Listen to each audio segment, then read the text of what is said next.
What's up, crypto fam? Have you ever tried to buy crypto on Kraken and gotten that frustrating message, "We couldn't process your order"? It's a common issue that can be really annoying, especially when you're trying to capitalize on a market move. Today, we're diving deep into the reasons why this might be happening and what you can do about it. Common reasons. Let's start with some of the most common reasons why Kraken might be blocking your purchase. Insufficient funds. This one might seem obvious, but it's a surprisingly common culprit.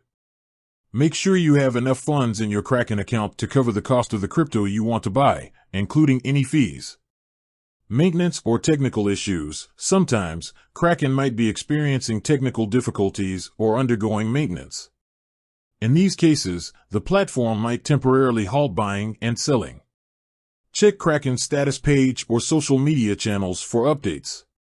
Account restrictions. If you've violated Kraken's terms of service or exhibited suspicious activity, your account might be restricted. This could prevent you from buying or selling crypto.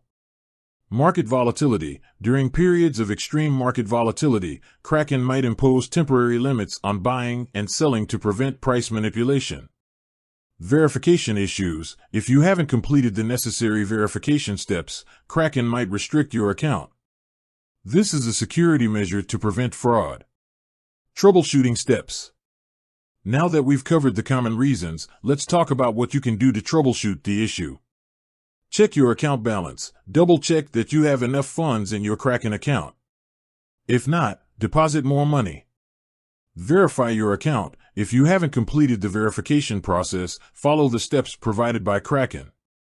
Contact Kraken support. If you've ruled out the above possibilities, reach out to Kraken's customer support. They can help you identify the specific reason for the issue and provide guidance. Wait and try again. If the problem is due to market volatility or technical issues, it might resolve itself over time. Wait a few hours or days and try again. Additional tips. Here are a few additional tips to keep in mind. Use a strong internet connection. A weak or unstable internet connection can sometimes interfere with your transactions. Avoid peak trading hours. If you're experiencing issues during peak trading hours, try again later when the platform is less congested. Consider alternative exchanges. If you're unable to resolve the issue on Kraken, you might want to explore other cryptocurrency exchanges. Conclusion. So, there you have it. These are some of the most common reasons why Kraken might not let you buy crypto. By understanding the potential causes and following the troubleshooting steps, you can hopefully resolve the issue and get back to trading. Remember, if you're still having trouble, don't hesitate to reach out to Kraken's customer support. They're there to help you. With that said, thanks for watching and until next time.